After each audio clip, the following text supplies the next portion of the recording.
Hi, everyone. Let's let folks enter here. We'll give it another minute.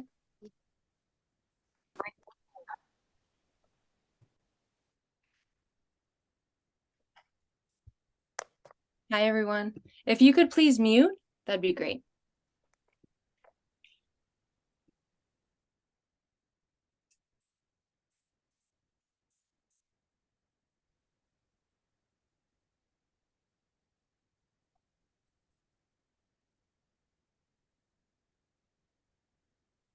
Okay, it's 7:02, so we'll go ahead and get started. Hi, everybody. It's good to see you all. I'm Jen White.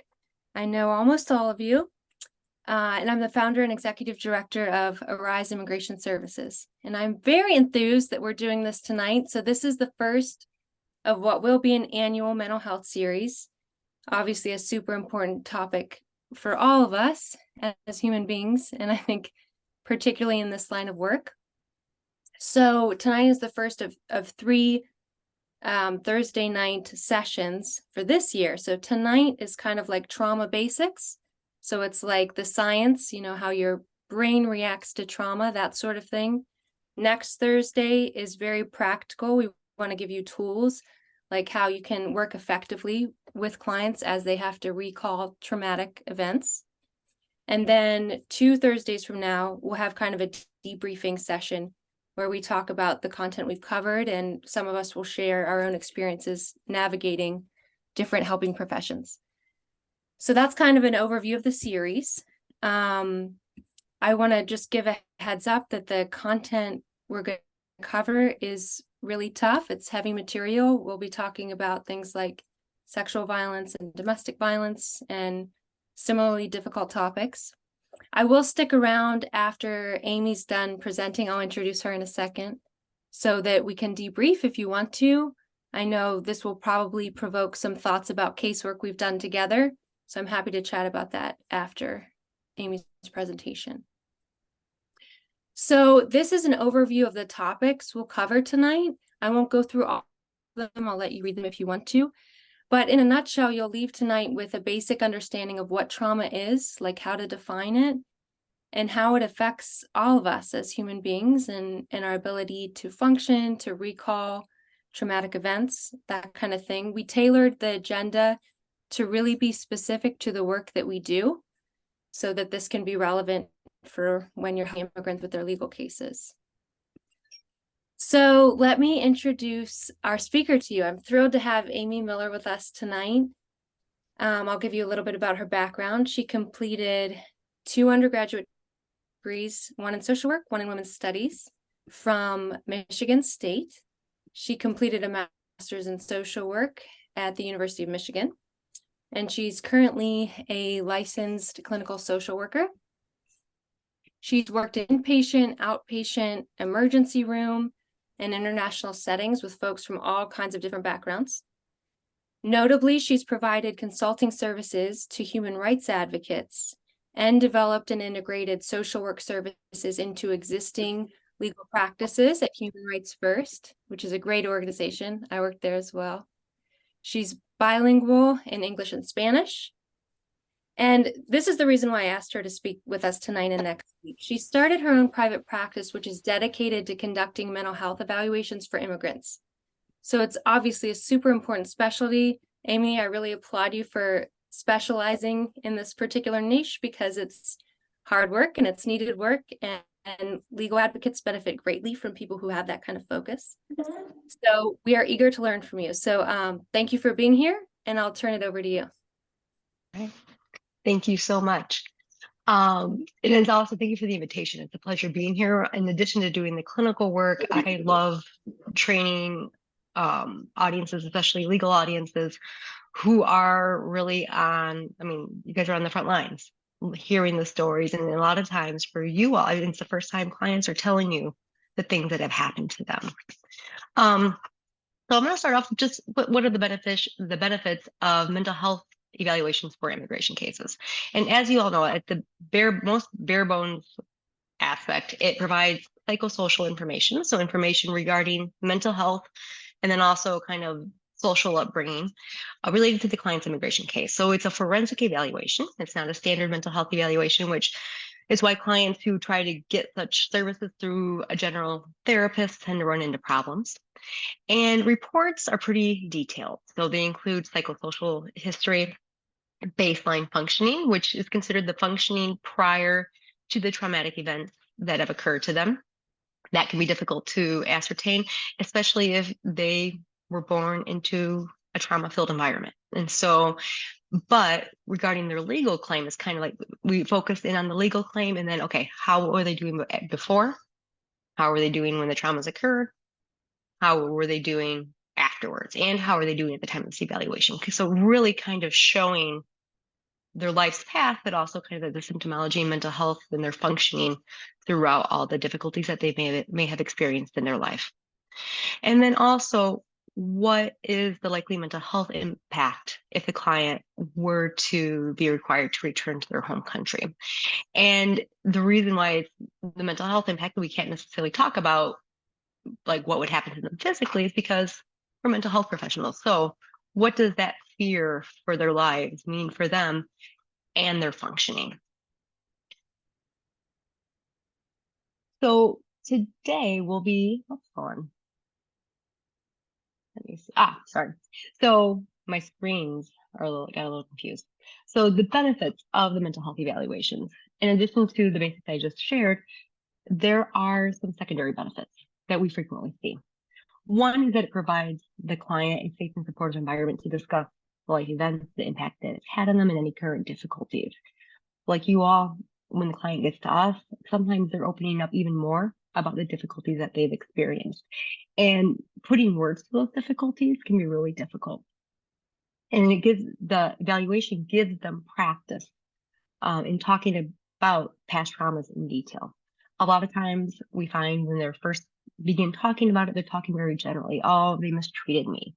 My parents were really strict, stuff like that. One of the ways or one of the things that we do in mental health evaluations is like, oh, we need to define this, right? So what words did they use against you? If they hit you, was it with hands, fists, objects? So really helping them put words to their experiences. It also provides them an opportunity to reflect on their life and where they are despite all the difficulties that they've experienced. Now, they're in the US seeking some sort of humanitarian protection. Life is probably still a struggle for them, but it's usually better than where they came from. And so going through this process, whether it be 2, 4, or 6 hours of talking to someone about their whole life story, it kind of helps them to step back a little bit and have someone also point out saying, hey, I mean, it's amazing that you are where you are today. It's amazing that you're going through this process and having the progress that they have made despite the difficulties be validated. And I consider evaluations a lot of times like the gateway to therapy for a lot of clients. For a lot of reasons, people don't want to engage in therapy, especially if they're highly traumatized. They don't want to talk about it because they always feel worse. They're afraid of what people will think. There may be cultural barriers. They may think people think they're crazy, or they may not even link the difficulties that they're having to their past trauma. They may think that there's something wrong with them. And so part of the evaluation process as I conduct it is I go through the entire report with them so they know exactly what's in it, including the diagnostic criteria, and explaining that to them, what it means, how it developed, and talking about treatment options. Now, I don't provide treatment. It'd be a conflict of interest for me to do so, but providing education regarding what are the evidence-based treatments for this. If they're interested in therapy, providing them referrals for therapy, or talking to them about other options, whether it be self-care such as Tai Chi, yoga, meditation, things that they can start doing right now to kind of help themselves if they're saying, I'm not going to do therapy, it's not an option for me. And also talking to their medical providers saying, encouraging them to like talk to them, let them know if they're having difficulties with nightmares and sleeping, so they're able to get help wherever they feel would be best for them. And it also helps normalize clients' experiences and struggles. Like I mentioned, there are a lot of clients that feel there's something wrong with me. I'm having these problems, and they don't directly link it to what had occurred to them or how they grew up. So really giving them that opportunity to reflect and kind of connect the dots can be helpful in more ways than one. So trauma is defined as any disturbing experience that results in significant fear, helplessness, disassociation, confusion, or disruptive feelings, intense enough to have a long-lasting negative impact on a person's attitudes, beliefs, or other aspects of functioning. It can be caused by human behavior, as we know, rape, war, industrial accidents, um, domestic violence, as well as by nature, earthquakes, floods, whatnot. And it often challenges the individual's worldview as a just, safe, and predictable place. It's interesting because a lot of times I think people think of trauma, and of course, you think of the typical things like nightmares, fear of going out, stuff like that. But trauma really, for many people, alters the way they view the world. They no longer feel safe. Some people start believing, like, I'm going to have a short life, and they start taking steps to protect themselves in different ways. And we're going to talk a little bit more about that. But trauma, by definition, is something that just completely overwhelms the system. And it can be long-term trauma that chips away little by little, or abrupt trauma, such as an armed robbery, a sexual assault, stuff like that. This quote really hit me hard when I began doing trauma work because it's very true. So trauma comes back as a reaction and not a memory. And we're going to kind of be talking about why that is. People are not necessarily afraid, they're afraid of the memories, but they're afraid of the memories and talking about what happened due to the emotional and physical reactions they have in response to that. So trauma, that people respond differently to trauma. And it depends on a lot of factors. So prior trauma history, I've worked with clients who experienced child abuse growing up, domestic violence, and then had to flee due to political persecution. Their presentation of trauma is going to be a lot different than someone who has lived a relatively quiet, peaceful life and was a victim of an armed robbery. The treatment of such trauma is also very different.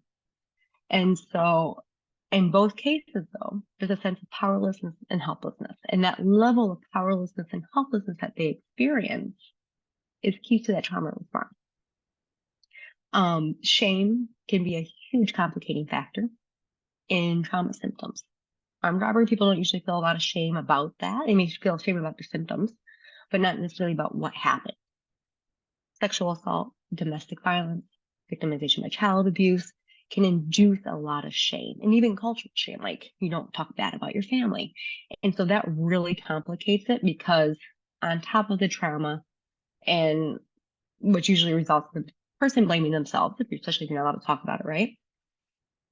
Then the shame of actually talking about it, because you were told you're not supposed to talk about this, it compounds that and it adds additional layers to the way the person responds to the traumatic incidences. Simple versus complex traumas, like I mentioned, very similar, armed robbery versus child abuse, interpersonal violence, stuff like that. So complex traumas are where there's different levels of relationships between the victims, and also can be how long the traumas were going on. And then also, of course, what happened after the trauma. So did the traumas result in homelessness, job loss, forced migration, community stigma, stigma in the community, stigma in your family? Were you required to shut down and stay quiet because you couldn't cause ripples in your family? The aftermath of the trauma can sometimes almost be as impactful as the trauma itself. Family and community response is key. If you have a really supportive family, really supportive community, you may not struggle as much as someone who, of course, doesn't have that type of support. And then what other ongoing stressors? Poverty, food insecurity, environmental aspects, all of those things can further compound or help trauma responses. So at the moment that a trauma occurs, there tends to be 4 different reactions. And I'm sure most of you have heard of fight, flight, or freeze. And within past years, there's been a new one that's been added that's called fawn that you may not see in all of the documentation regarding trauma. So fight, of course, is fight back. Flight, of course, is flee. Freeze is where you're like physically paralyzed, essentially. Like you can't move, you can't react. And then fawn is pleasing the assailant or perpetrator. And we'll talk a little bit about that in a second. These are brain responses for survival, especially for fight, flight, freeze.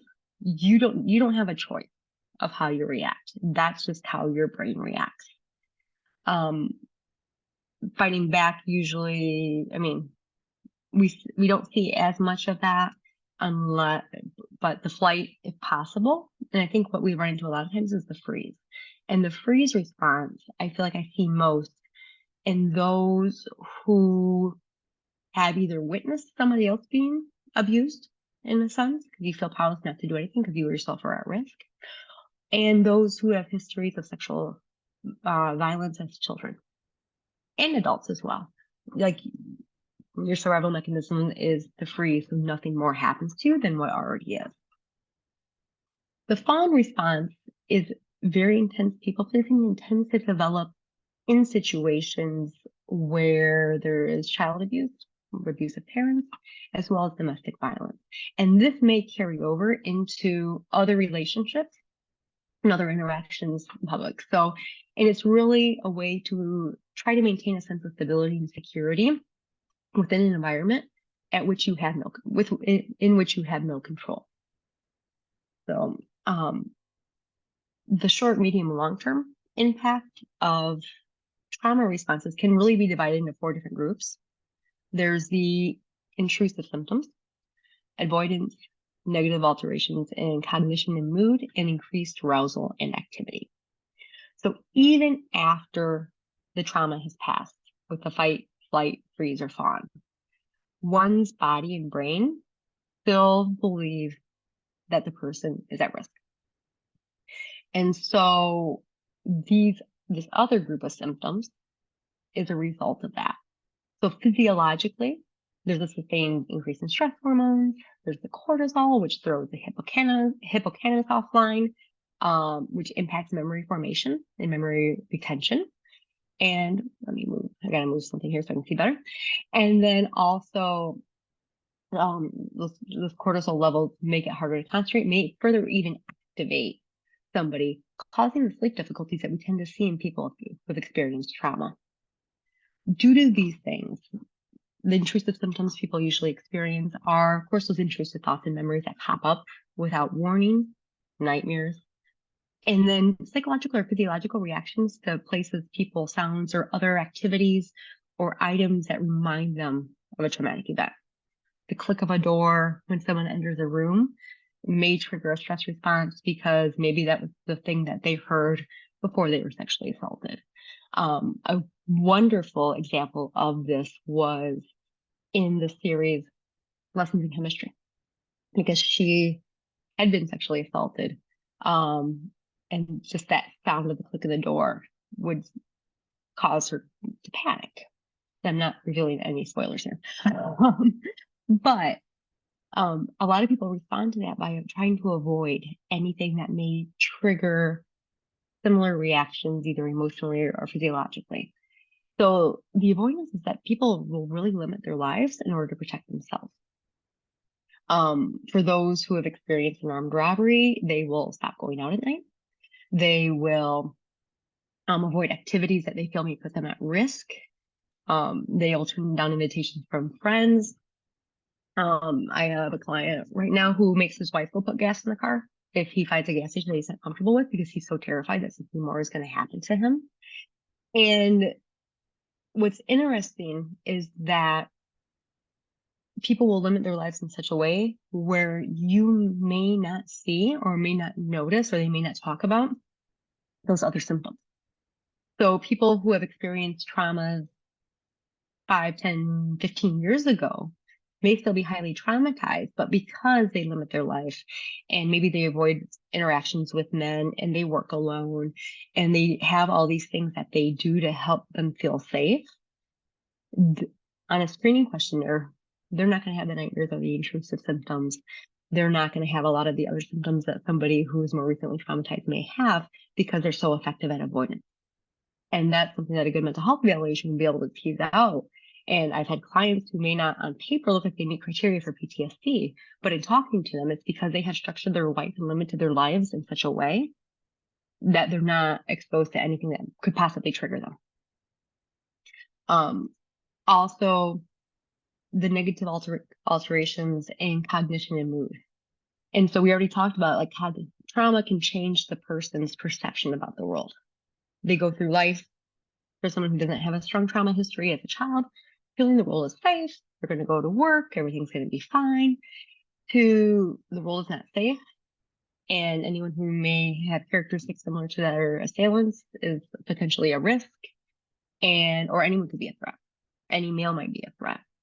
And with these type of things, it of course contributes to the avoidance of avoiding people who may have similarities to their assailants.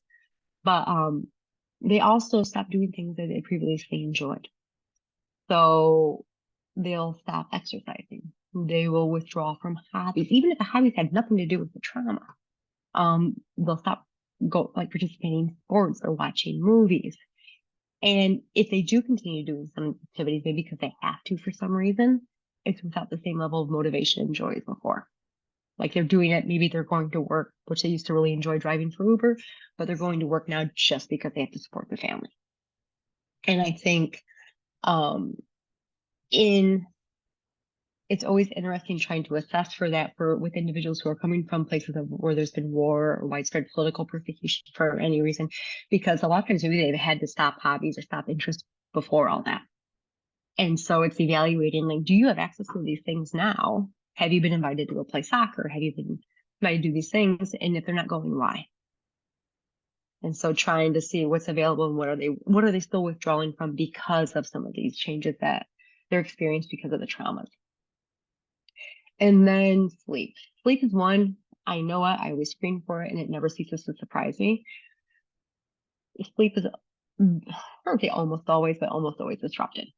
People will say, and it may not be, they may have difficulties falling asleep because as you're winding down, that's when the distressing thoughts and memories may appear, but also the quality of your sleep changes. And that's due to those elevated stress hormones in your body and brain still thinking like there's still a threat. Like your body and brain have been kind of thrown offline from the trauma.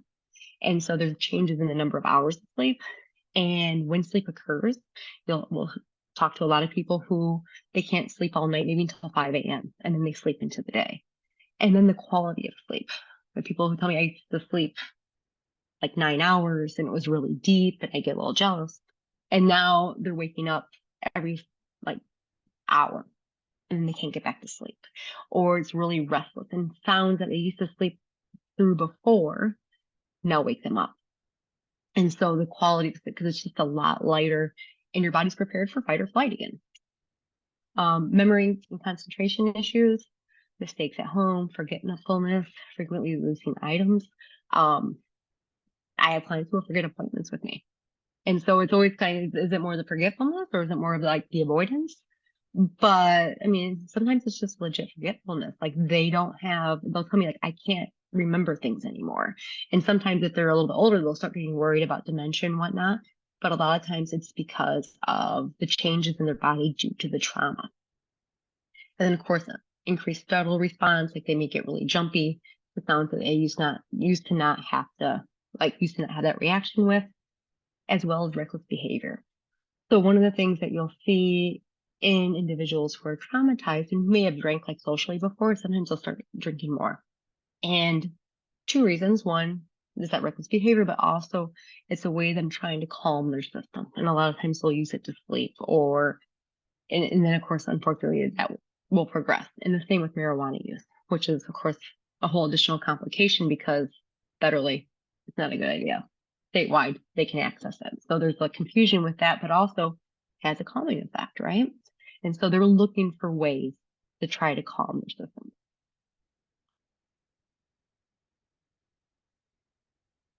And so PTSD, or post-traumatic stress disorder, isn't necessarily the only diagnosis that will result from trauma.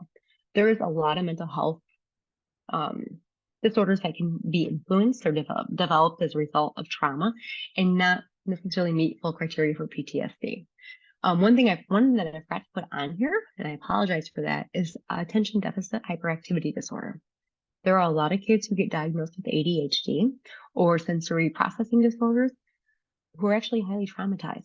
And that's how their body and brain are reacting to the instability and trauma that they've experienced. Acute stress disorder is PTSD, but shorter. So 3 days to 1 month is criteria for acute stress disorder. Post-traumatic stress disorder, which was a lot of the criteria that I discussed in the previous slide, is anything that that lasts more than 1 month. Panic attacks, which can occur as part of post-traumatic stress disorder or on their own. And there's generalized anxiety disorder, where you're just kind of anxious about everything and anything, even if like intellectually, I should not be worrying about this.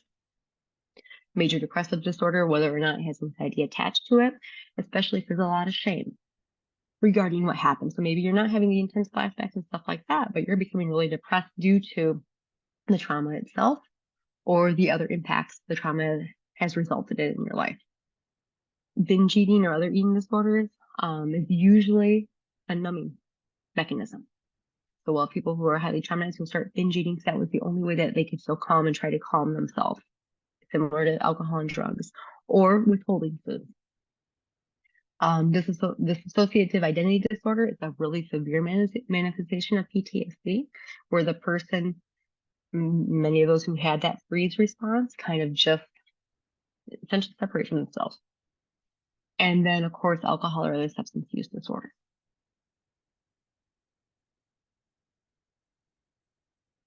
So with trauma and memory. So trauma impacts memory formation, memory retention, and of course, memory recall.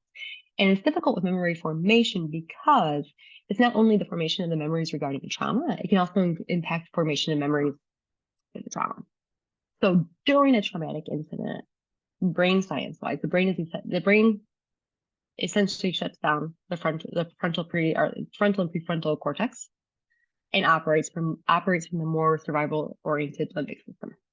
This results in traumatic incidences frequently being stored in the brain as images, sensations, smells, sounds, stuff like that. The shutdown of the prefrontal cortex and the impact of the high cortisol levels resulting from the fight, flight, or freeze response impacts the hippocampus, which further impacts cohesive memory formation, including after the trauma has passed. And with that, most people, if they've experienced a series of traumas, such as in domestic violence situations, war situations, a lot of them have memories of, maybe not clear memories, but memories of the first incident, the worst incident, and the last incident. And so, but incidences in between, or even if there was one incident and it was so overwhelming, they may not be able to verbalize it, or they may not have clear memories of exactly what happened. In addition to the way traumatic memories are formed, including other factors such as the age of the person at the time of the trauma, and it may not be the traumas related to the claim, but maybe other traumas that they had throughout their life, the mental state at the time of the trauma, if they were depressed or anxious or using substances, as well as family or community stressors, hardships, or even just time, can all impact memory retention related to the trauma for which they're applying for relief. So that can also impact their ability to talk about everything that they experienced. And those who have experienced traumas, we talked a little bit about the avoidance, like how people use avoidance to help mitigate those symptoms. It also can impact their memories, right? So those who experience the trauma spend a significant amount of emotional, mental energy avoiding and pushing back any and all memories related to what they have experienced. And for those who have not had therapy to process the traumas, it's really been the only way they've been able to cope. And it makes recalling them a lot harder, because after spending so much time working to forget them, having to recall them becomes more complicated, because usually you have the passage of time and a bunch of other factors at play. So given these situations, when you ask the lead to recall the traumas that they've experienced and they start talking about them, I tend to see one or two things that happen. So one is flooding, where the survivor's speech speeds up. It's difficult to get a word in edgewise. They tell their story really quickly and completely like they're glossing over details that you would really like to know. And it's just because they're experiencing a flood of images and sensations and memories and telling you as it's coming to their head. We'll talk about how to kind of deal with that later, but really, I mean, that's how they remember everything. Avoidance is the other one. So another thing that could happen is that they start to talk or you ask questions and they just shut down. They may provide very minimal information, yes or no responses, minimize the abuse that they experience, such as, oh, they touched me. Or, like as I mentioned before, they were very strict. Or they mistreated me. And that keeping you at there. And it's going to feel like there has been a wall put up. And you keep pushing against the wall and it just doesn't move. And this is frequently because what they experienced was and is so overwhelmingly painful and frequently shameful that they fear the reactions that they'll experience in retelling their story. And they fear that it's going to overwhelm them or they fear it might overwhelm you. So clients, another form of avoidance, in addition to like the whole yes, no, and very limited information answer, is that they may also start talking extensively about other less shame-inducing and painful traumas or hardships they've experienced throughout their life. And they may not do this consciously, but it's a way kind of to talk a little bit about what was happening around that time without going into the details. And so when this happens with me, I start feeling a little frustrated or a little angsty, coming like, we have to bring it back around. And that's a sign for myself to take a step back and to talk about the issue. And it's really kind of talking about, like, look, I know it's really, really hard to talk about this. And I think sometimes when I'm asking, like, it's easier to talk about some other issues, but the issue that we need to talk about is the one related to your case, and it's going to help you the most. And kind of really guiding them through that and giving them the opportunity to express kind of how they're feeling about having to talk about this issue. And we'll give you some tips on that in the next one, in the next session. But talking around things or kind of going off on tangents is another way that clients will subconsciously avoid talking about the traumas that they've experienced. And because avoidance is such an effective coping mechanism, it's really to help them mitigate the destabilizing impact talking and remembering the traumas has on them.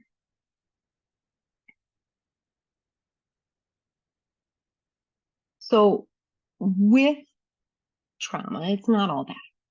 So, however, as you all know, the U.S. immigration system provides untold opportunities for re-traumatization, especially during the interview, preparing paperwork, immigration court proceedings, whatnot.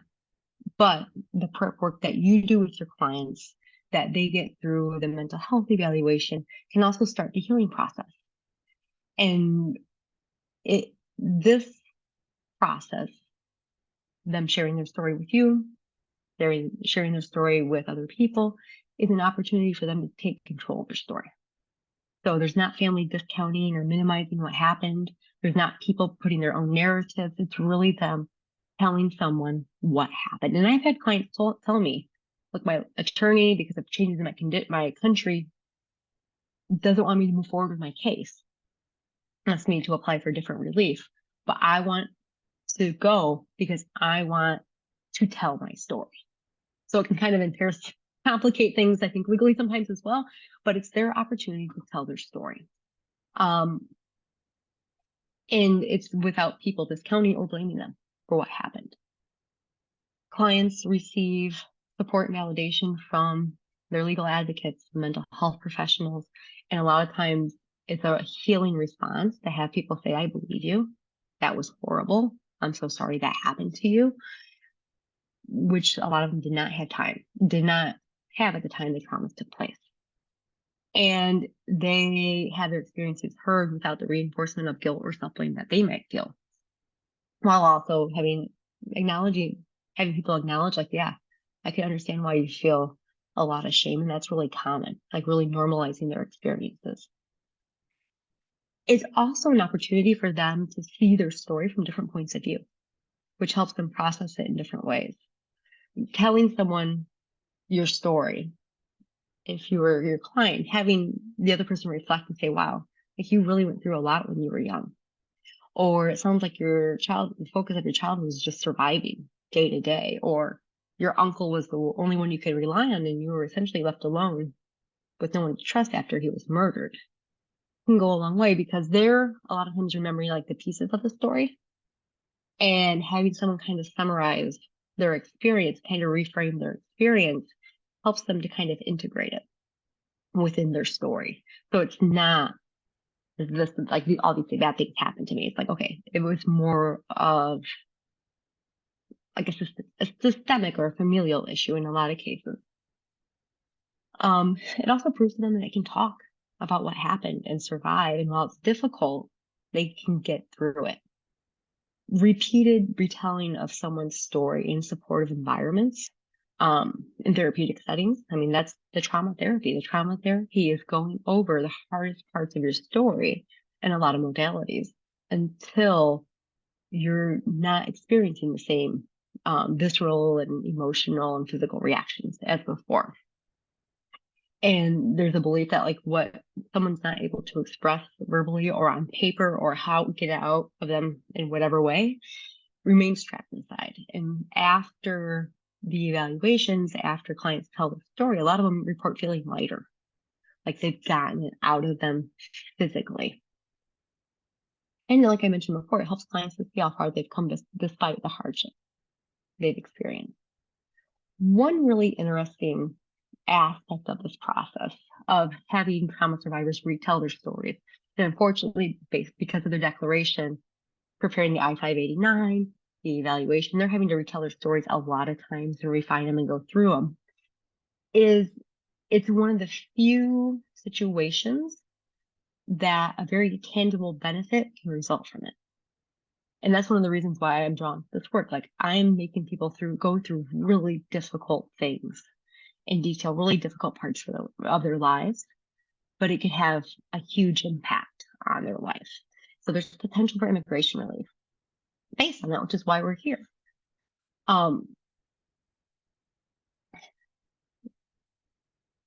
So there is also an impact on us though, right?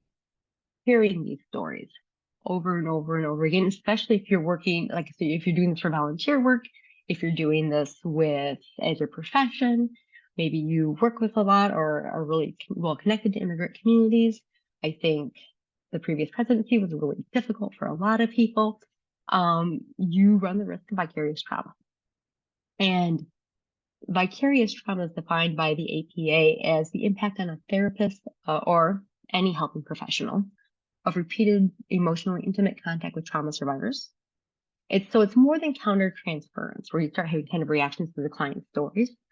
It results in changes in your own worldview, the sense of justness and safety in the world, and isolation, which I think a lot of attorneys experience at times, especially for private practice. And over-involvement in trauma work increases the risk for vicarious trauma.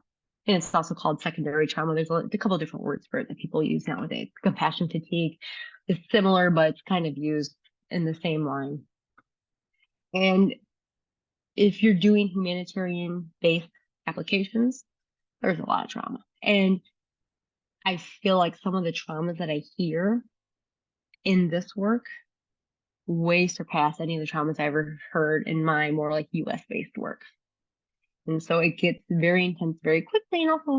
And there's a lot of different risk factors for like experiencing vicarious trauma. One is, of course, the repeated exposure to traumatic content. But there's also personal histories of traumatization. If you have your own personal history of trauma, there may be things that are more triggering or more impactful for you to hear. And knowing that about yourself taking steps to heal, but also kind of prepare and figure out skills to help mitigate that, because you're really important. Social isolation is key. If you don't have anyone to debrief with, if you have to just with it by yourself, it can be a lot harder. Concurrent life stressors outside of trauma-related work. Many people are caring for children, parents. There may be economic stressors, social stressors, world news stressors, world event stressors. People have full plates. And sometimes when their plate's already full and they're hearing these stories on top of it, it's hard to know how to cope with that. Lack of self-care, which I believe we'll be talking about a couple of slides, but you need to have steps. You need to be able to do things to help care for yourself, to help give yourself a break. Difficulty verbalizing emotion. If you have a hard time verbalizing or getting out how you feel, like I mentioned, what we can't get out stays inside, and that can build over time. And then the lack of positive or effective coping skills. So symptoms of vicarious trauma are very similar to symptoms for trauma survivors. So increased emotional reactivity, you may find that you're getting agitated or angry, you're reacting a lot more than maybe usual, maybe you're more cheerful than you normally are. Over-identification with the clients, you may be doing more work than your client is, which also leads to the poor boundaries. Or whatever happens to your client, you may feel as almost that it's happening to you as well from an emotional perspective, emotional point of view. Poor boundaries with work life and as a client advocate. You may feel numb. This was something that I actually struggled with after doing really intensive client case management with asylum seekers for a long time.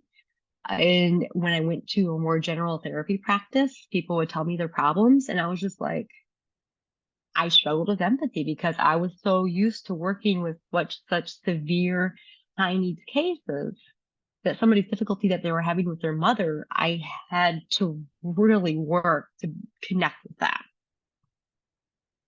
Procrastination or avoidance. So if you notice that postponing working on drafts or declarations or things that you need to do regarding a case that may be a very high trauma case, that may be a sign that it's starting to get to you. Sense of hopelessness, powerlessness, helplessness, social withdrawal. Maybe you stop doing the things that you previously enjoyed to do, start losing hobbies, other interests, changes in sleep and appetite. People will start to have nightmares related to the stories that they hear.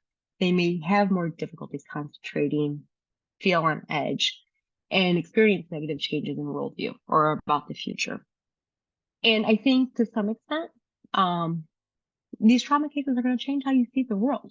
I mean, I think that is just part of the work, but the goal is to balance that, because the world isn't necessarily all the traumas that we see.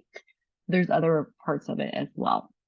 And I think also with vicarious trauma, one thing that's not commonly listed as a symptom is sometimes people start feeling guilt.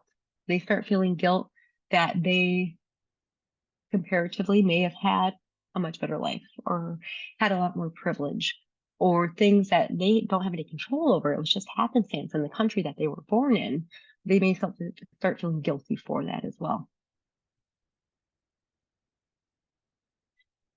So prevention and intervention.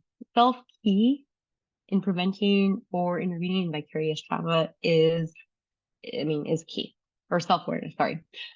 Checking in with yourself before a meeting with a client, during and after, just to kind of gauge, how are you feeling? What do you need to be aware of? Is there anything else that's kind of on your mind, or any worries that you have, or any concerns you have, and what you need to discuss with the client? And then doing what you need to do to kind of address or set aside those issues prior to going into that client meeting is important. Having a decompression plan. So if you know you're going into a hard client meeting where there's going to be a lot of traumatic content, or it just ends up being that, what's your plan to regroup after that? And it doesn't have to be long. It can be a quick walk, it can be a little bit of music, journal, standard Zen trays. They have those little desk things now. Fidget ball. There's a square breathing exercise that's listed in the resources. That's phenomenal.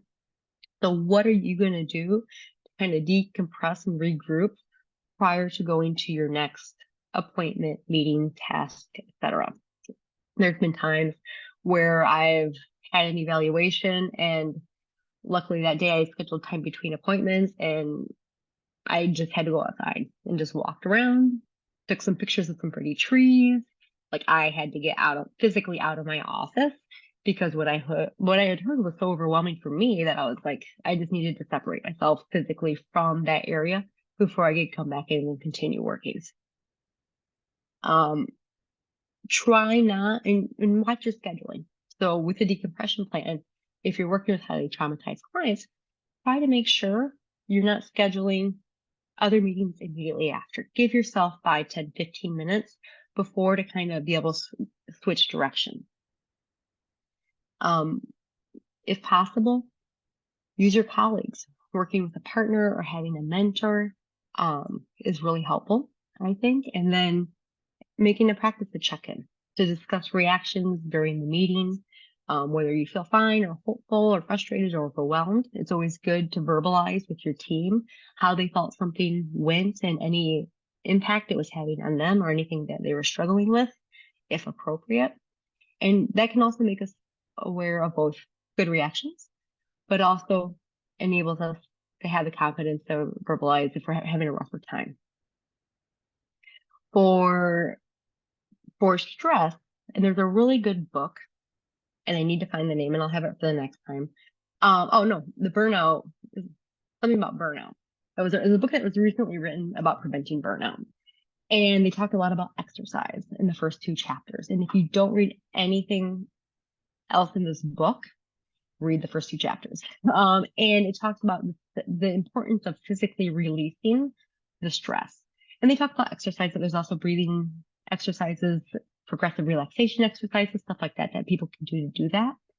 But exercise, yoga, walking, tai chi are all really powerful techniques that you can use to calm your system. And it doesn't have to be hours and hours and hours. Just something to help your body remember what it feels like to be relaxed is really important, especially if you're working in high intensity environments and with survivors of trauma. Maintaining boundaries is important, and that's part of self-awareness, right? If you start doing more work than your clients, then that's a sign that you're over-involved. And boundaries also includes planning for and taking time off, whether it be for a doctor's appointment, whether it be for vacation, or just an afternoon to kind of decompress after a hard week. I really recommend having at least one interest outside of work, including volunteer work. A lot of parents think, oh, that's my children. No, for me, I have children. I love them dearly. It's not the same effect. It can be an activity that has nothing to do with anything other than the fact that you enjoy it. Exercise can work, art, photography, painting your nails, mowing grass, something that gives you a mindless focus that allows your mind to rest, but also gives you a sense of peace and accomplishment. Reading is another one that's really great, journaling, drawing. I mean, there's a whole bunch of things that people can engage in, but having that one thing that you do for you for no other reason other than that you like it, I think is very powerful, especially when you're working in environments that can be very draining. And then also seek help, seek help, yes. So if you do feel like it's getting to you a lot, seek help. And then I did skip limit media exposure. I think over probably the past decade, a lot of us have noticed that when it's easy to go down the rabbit hole, especially with social media, Twitter, CNN, I have deactivated all news alerts on my phone because I just can't do it. I just can't. One, the interruption of concentration, but also it's hardship and hardship and hardship. And I really have to focus my time of I'm going to watch the news or I'm going to check out the news for 10, 15 minutes and then I have to cut it off. And especially if the news is making you feel more powerless or more overwhelmed. And I think there's different thoughts on this. It's a privilege to be able to do that. And I'm very, very aware of that. But I also need to be able to do my work with my clients and I need to be there for them. And so if I'm to the point where I'm overwhelmed and feeling powerless and hopelessness, I can't give them what they need. And so, I mean, there are things that I won't watch anymore. There's things that I can't watch. I may get to the point now, but I spent a week in a family detention center, and it was 12 hours a day of evaluations, intakes, and whatnot. There was a documentary that came out about family detention centers I think a couple years later. I still haven't watched it. I'm interested in it, but I still haven't watched it. And I think I probably could now, but for the first 5 years after that experience, there was no way. And so know your limits and respect your limits as well. Because if we go down, we can't help anyone else. So these are some of the resources that I've mentioned. I've already mentioned some of them. So the trauma on the brain video is a very good video. I was actually talking with Jennifer prior to starting, and it's interesting because it gives a really good overview of how trauma impacts the brain. The one warning I would have is that it's focused on kind of like police investigations. And so that's the example they give is police detectives talking to a sexual assault survivor and kind of how the errors that they made going forward. They go to a training where they learn all about trauma with the brain, which is it gives really good information. And then it kind of shows the approach afterwards. And I think some of the things that they do in that approach still apply, like thinking outside the box, grounding someone with questioning based on different sensations or what they remember. But not all of it. But the brain information is really good. The post-traumatic stress overview is a good fact sheet regarding post-traumatic stress disorder. Secondary trauma fact sheet, same. There's a provider self-care toolkit, which I think is helpful no matter what area you work in. If you're working with trauma survivors or the public, it was put out by the VA, but has a lot of good tips. The square breathing video is one of my favorites. It is developed for children. Every adult that I've used it with loves it.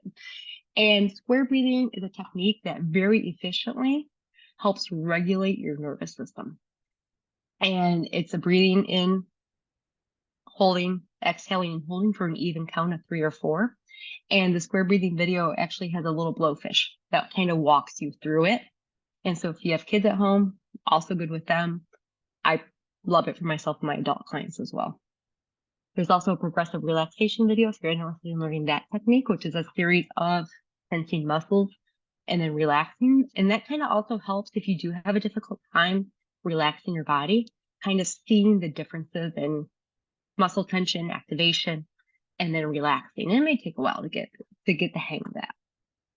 And then there's a great resource through Villanova, actually, on information on trauma-informed lawyering.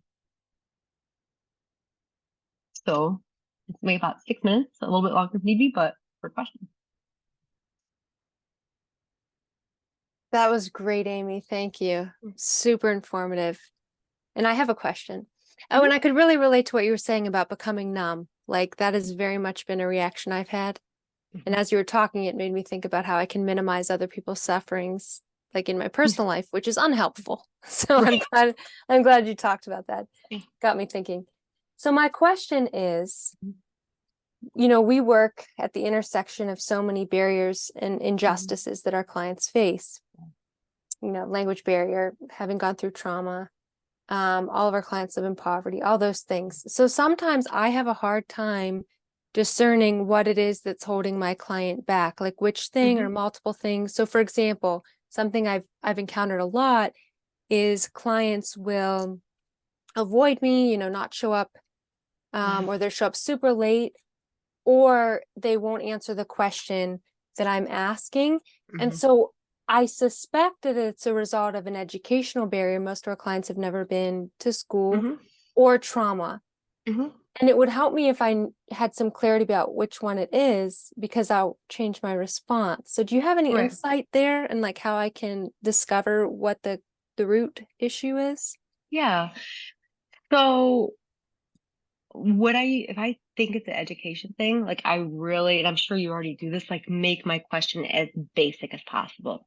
So like I will take them baby steps through their story and a lot of like what happened next. Was there anything that happened before that? Like kind of do this back and forth thing, as well as ask like emotional stuff. And so and then repeat it back to them and then go back to make sure like I have it right. Um, it's hard to tell, but if they're having difficulties understanding other things, I think then it's more the educational thing. So I feel like the education, like you'll see it more globally, and it could be culture. And I think the avoidance, a lot of it is subconscious. Like I have an asylum client right now. She like misscheduled 2 appointments, like 2 in a row, but then also her attorney thankfully called to like remind her of her appointment with me on Friday. And then she called to confirm, like, because she couldn't remember what time it was, even though she has all the text reminders. She's able to manage technology. And I think it's just kind of like a subconscious trauma reaction. If she meets with me, she's gonna have to talk about this stuff, and no one wants to do that. And this is for like an immigration case, I mean a court case in April. So like time's ticking, and she knows this, but it's still really hard. Yeah, So that's does that help? it does, Okay. especially the point about the global nature of like the educational barriers. I think that's Right. helpful. Yeah. Right.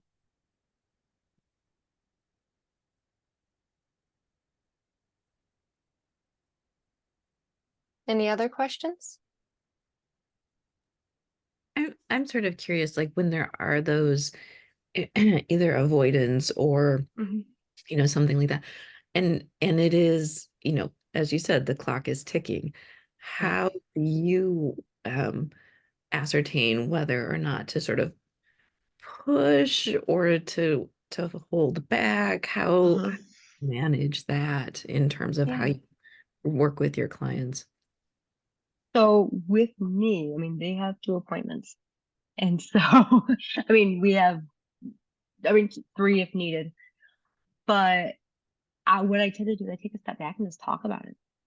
And so I'll ask, like, how do you feel about these appointments? Like, are you nervous? Are you worried about like what they're going to ask you? Like if I was referring someone or they weren't engaging with the mental health evaluation, um, like what are your concerns? Are you having any difficulties with transportation? Like trying to see what barriers there may be and acknowledge like I could see that could be really scary, like to have to do this because you really have to talk about everything and that makes people really nervous. And just the reassurance, like, look, like these people are professionals, like they're not going to push you for more than you're ready for. And I think with my clients, especially if I see that they're hesitant, I open up every appointment of saying, like, this is voluntary.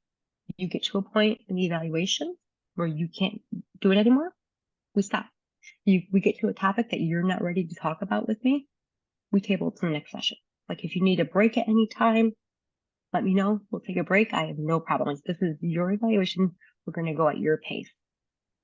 When I say that, they like, you can see them just kind of immediately relax. And usually they go for it. Usually we get through a lot and they don't say, I'm not ready to talk to you about that. But knowing that they have the power of permission to say, I'm done or I'm not ready to go there yet really seems to help because it makes them feel, I mean, and they do. I mean, they have the right, they have the power if they don't have to do more than they're ready for. Does that help answer your question? Okay. Yes, thank you. Okay, great. Aimee, I want to respect your time. It's 8. Thank you so much. This was super Yeah. helpful. I look Thank forward to you all. distributing it for the recording for years to come. And we look forward to next week. Yeah. Thank you so much. I look forward to seeing you all again. Take care. Have a good night. Thank you. Bye. And I'll stick around Thank if anyone you. wants to debrief after.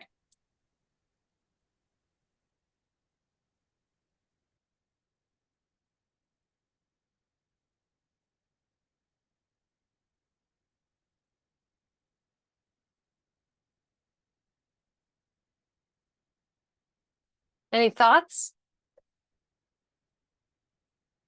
Think this was extremely informational for people like me. Good.